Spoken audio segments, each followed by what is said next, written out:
This 13-year-old boy was pinned to his bed by fully armed police officers. What's going on? The time is 6:15 a.m. and I'm arresting you on suspicion of murder. No one could believe that a frail, underage boy could commit such a serious crime as murder. Terrified by the armed officers, the boy Jamie wet his pants, and the police had to call his father to help him change before taking him to the station for questioning. To Jamie's parents, the idea that their timid youngest son could kill someone was utterly inconceivable. They kept shouting that Jamie was just a child and that there must have been some mistake, while they insisted Jamie was a strong suspect regardless.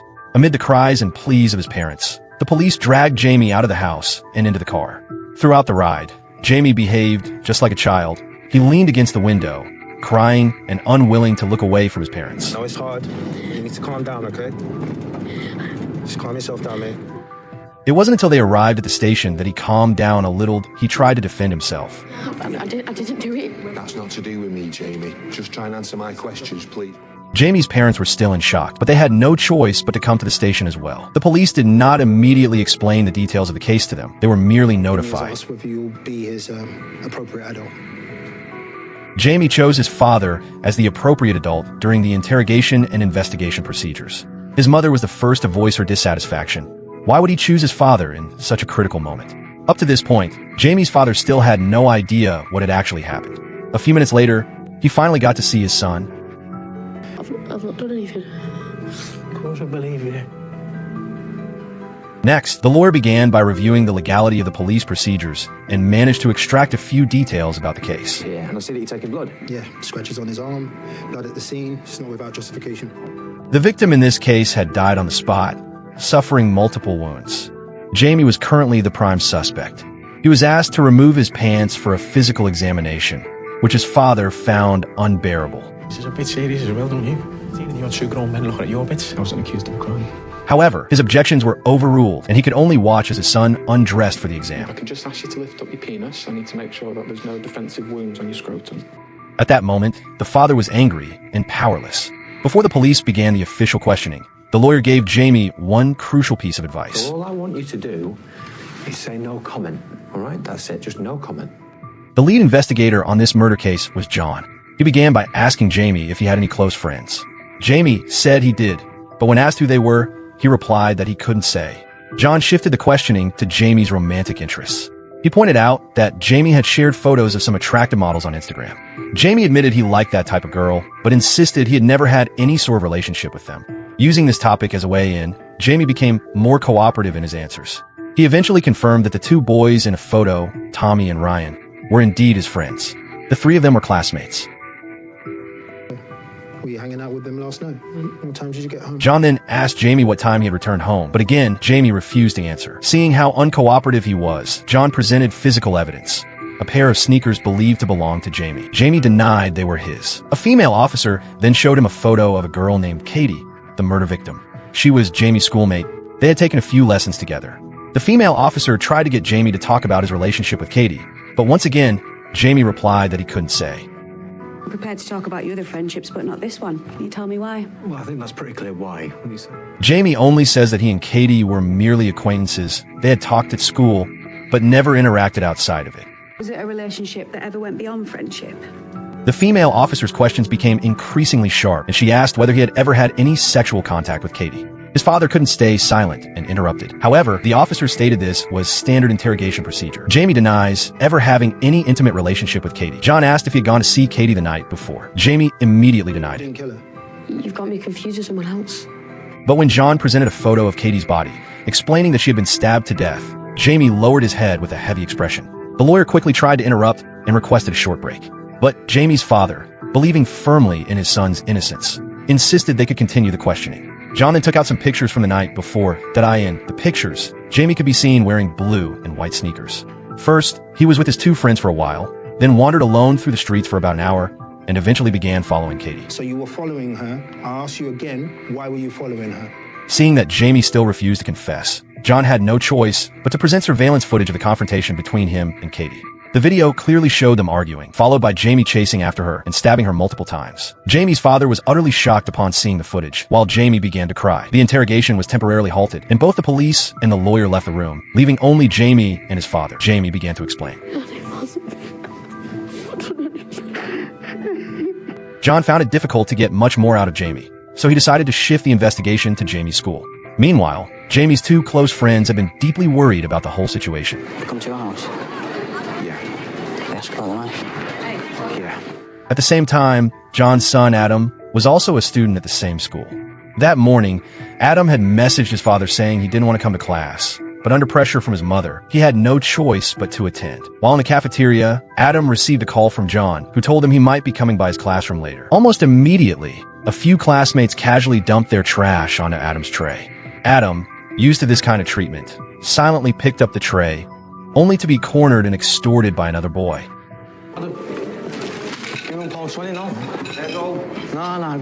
Only a passing teacher intervened that the situation was momentarily stopped. Everyone else acted as if it were completely normal. Adam was no stranger to being targeted, but his father, John, knew nothing about it.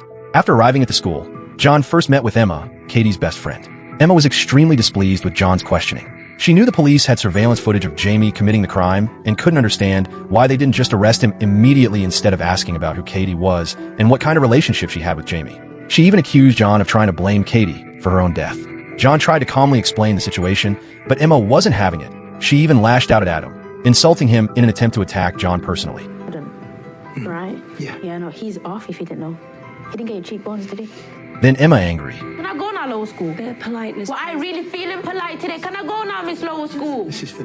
After Emma left, John went to Jamie's class. He introduced himself to the students and asked them to call him if they had any information. After leaving the classroom, he and his partner went over the situation. We may have enough. We may, but if we don't find that knife...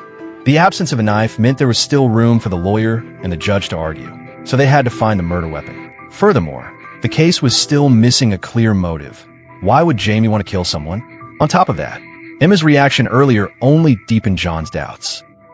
I know, I get that. I'm just saying, she made it seem like Katie hated Jamie. Next, John went to the senior class to ask about any clues. His child was also in that class. As many of you know, the Abaskin is also Adam's dad. As he was explaining the situation, the fire alarm went off and all the children evacuated the building. John could only ask Jamie's homeroom teacher, but the teacher was equally clueless. I want to know, you know? Man, these kids are fucking impossible. I mean, what am I supposed to do? Later, John found Ryan and tried to ask him about Jamie, but Ryan was unwilling to say anything. By the end of the interaction, John hadn't learned anything, and it was his son who had to call him away.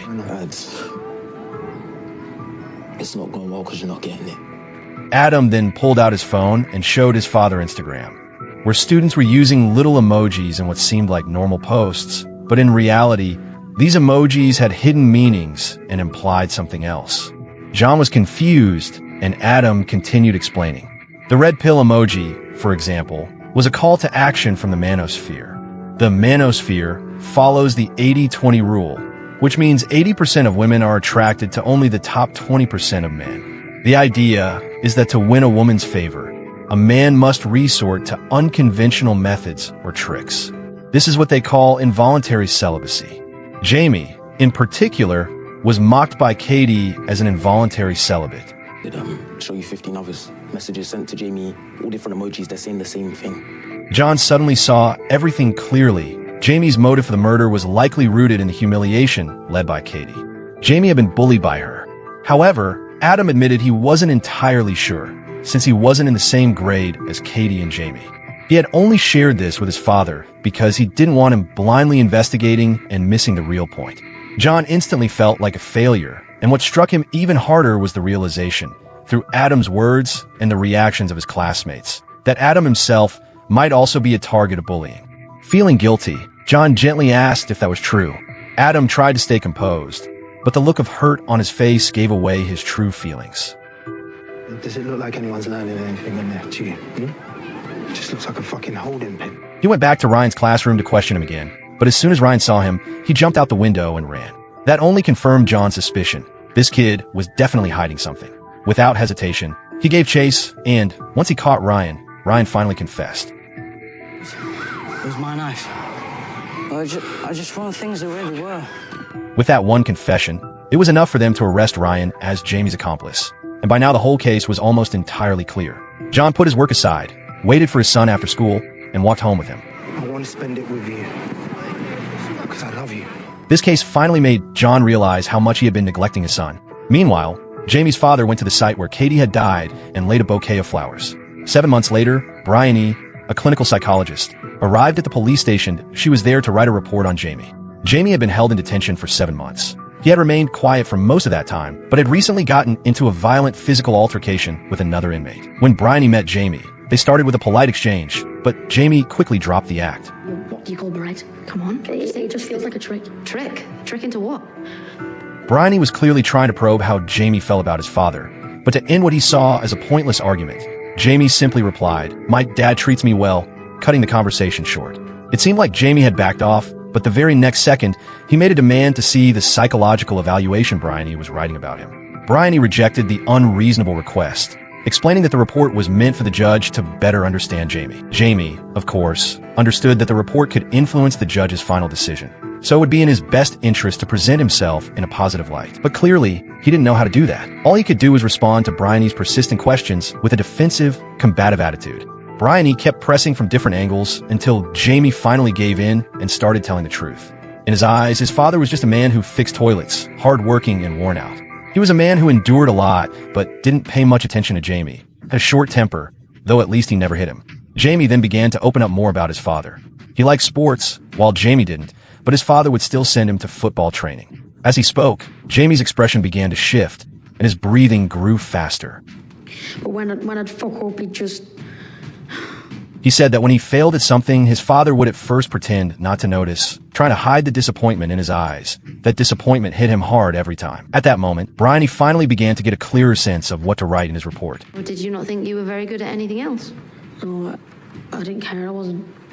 Jamie believed he wasn't good at anything and even comforted himself by thinking most people were the same. But what truly pushed him to the edge was the fact that his accomplice, Ryan, got to go home and wait for trial, while he had to stay locked up in this detention center.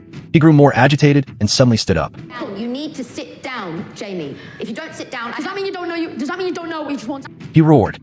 I don't fucking want to sit down! You do not tell me when to sit down! Jamie's outburst drew the attention of the security guards, forcing her to temporarily halt the session. She then went to review the surveillance footage to analyze Jamie's body language. Before long, she walked back into the interview room. Like, Jamie, I'm not a police officer. I'm not here to elicit a confession. I'm just here to understand. This time, she focused on asking Jamie whether he had ever been in a romantic relationship and what his views on women were. From Jamie's perspective, he thought his mother was incompetent, but he liked women and longed to have a connection with them. He even bragged that 2 girls had once shown themselves to him naked.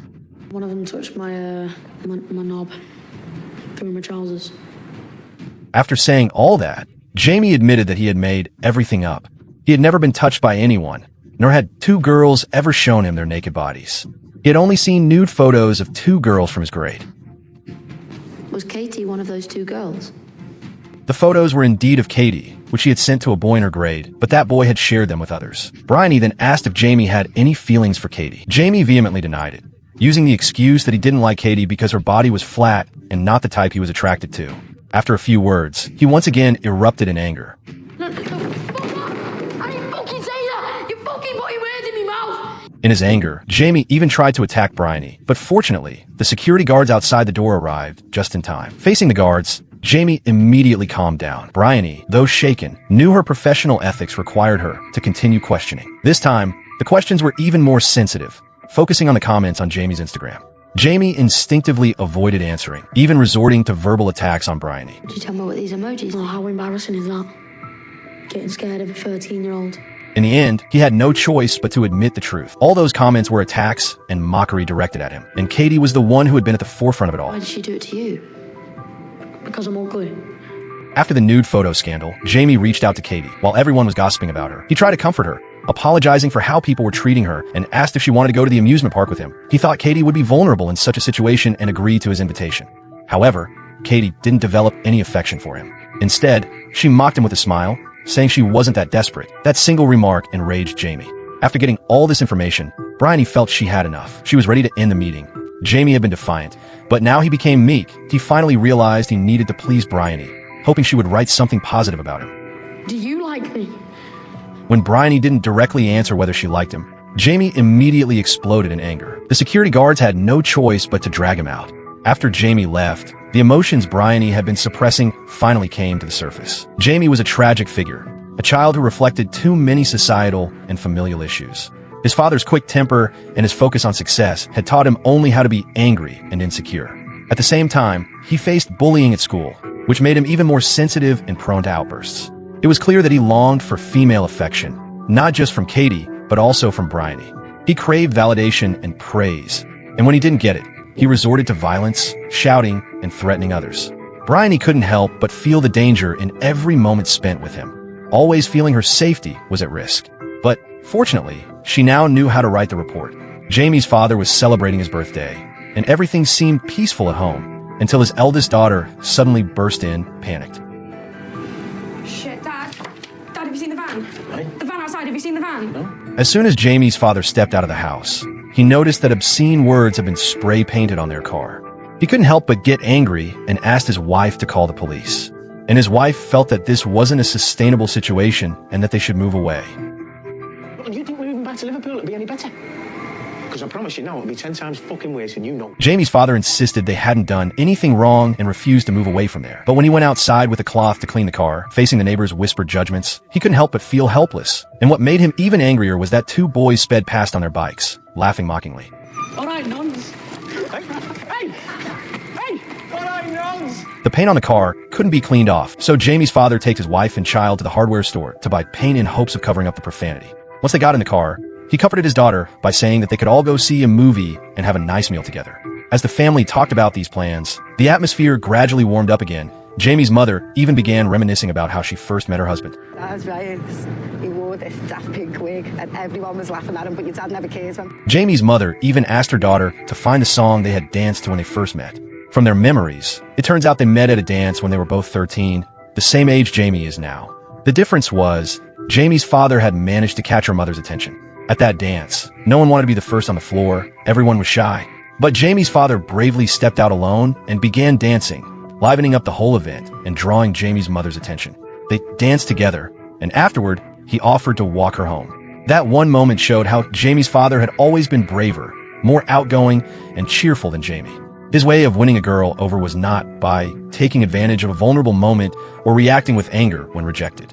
That warmth and joy, however, shattered when Jamie's father walked into the hardware store, only to be recognized by a young employee. I just worked out who you are. You know, I've seen photos of you on Facebook. He kept telling Jamie's father. It's just, well, I'm on your side, you know. He even said he didn't believe Jamie had really killed Katie, offering reasons so absurd, like how, even though Katie had been stabbed, the wounds weren't serious enough to be fatal. Besides, he'd seen Katie's nude photos and thought she wasn't a good person to begin with. At that point, Jamie's father couldn't take it anymore. He instinctively cut the boy off, demanding that he just bring the paint and stop talking. Meeting this guy sent Jamie's father's mood into a sharp decline, and things only got worse when he stepped out of the hardware store, only to see the same two teenagers on bikes hanging around nearby. It seemed likely they had been following him all along. When Katie was being stalked by Jamie, she had probably felt just as irritated and on edge as Jamie's father did now. Without thinking, he rushed forward, grabbed one of the boys by the collar, and started yelling. That's my van! What? He's using that to my van! It was just a laugh. Well, it's not fucking funny, is it? In a fit of rage, he threw the can of paint all over his own car. His wife and daughter were completely bewildered, terrified by a sudden outburst. The whole family sat in silence inside the car. Just then, Jamie called a tea first. Jamie's father tried to sound calm, but that composure shattered the moment Jamie dropped the bombshell. Dad, I'm gonna change my play. That sentence left everyone unable to keep lying to themselves. Jamie had finally spoken the truth. I'm sorry. And happy birthday. After Jamie said those words, he hung up, and there was no way Jamie's father could feel happy anymore. Still, he went home and changed into clothes for the movie outing. Let's leave go in the pictures. Jamie's mother didn't think it was the right time to pretend everything was fine. She sat down with Jamie's father for a heartfelt talk, urging him to face reality, that in truth, Jamie's father hadn't believed for a second that his son could kill someone, until he saw the surveillance footage. Everything had been caught on camera, leaving no room for doubt. But how could he possibly accept that his own son had become a murderer? In comparison, Jamie's mother was handling it better. She had spent more time caring for Jamie and had noticed more warning signs that a child doesn't turn bad overnight. IT started when Jamie stopped talking to the family, locking himself in his room to play computer games late into the night. The more she thought about it, the more guilt she felt. Maybe if they had intervened back then, Things could have turned out differently. Jamie's father, on the other hand, just felt powerless. How can anyone control these things when violent content is everywhere online and impossible to avoid? But to Jamie's mother, that sounded like an excuse. Jamie was exactly like his father, quick to anger and prone to outbursts. Her words made Jamie's father start to wonder, was it really their fault? But he had never hit Jamie, not once, because he himself had suffered abuse from his own father as a child and sworn never to lay a hand on his son. Had that been the wrong choice too? You tried to be. We both did. He had tried taking Jamie to learn soccer, even boxing, but Jamie didn't do well at any of it. Now, looking back, he deeply regrets that when other parents mocked Jamie, he didn't even have the courage to look at his own child. Thinking it through, Jamie actually preferred drawing. But as a father, he had ignored Jamie's interests and failed to give him the encouragement and companionship he needed. Over time, Jamie grew increasingly silent and eventually stopped drawing altogether, spending all his time on the computer instead. None of them took it seriously back then. We thought it was safe, didn't we? Didn't we think it was safe? What harm can he do in there? Jamie's mother could only hold her husband and comfort him. But now, looking back, she realized that Jamie's choice to rely on his father as his appropriate adult was probably because he had long figured out that his father's personality made him easy to deceive. Jamie must have hoped that if he kept denying he had killed anyone, his father would protect him. We should have beat you. You'd have done better. No. Yeah, you would. Their daughter suddenly arrived. She appeared much stronger. When her parents asked whether she would be bullied at school, she openly admitted that, to some extent, she was indeed being bullied. However, she insisted they couldn't just move away because running away wouldn't solve the problem. While leaving might bring temporary peace, if the situation resurfaced, they would only end up in the same place again. Jamie was still their family, and they needed to bear the consequences of his actions. In just a few words, the daughter calms her parents down. How did we make it, Ellie? Same way we made him. But as soon as she turned away, Jamie's father couldn't help but retreat into Jamie's room and cry. It would probably take him a long time to accept the trauma Jamie had left behind for the family.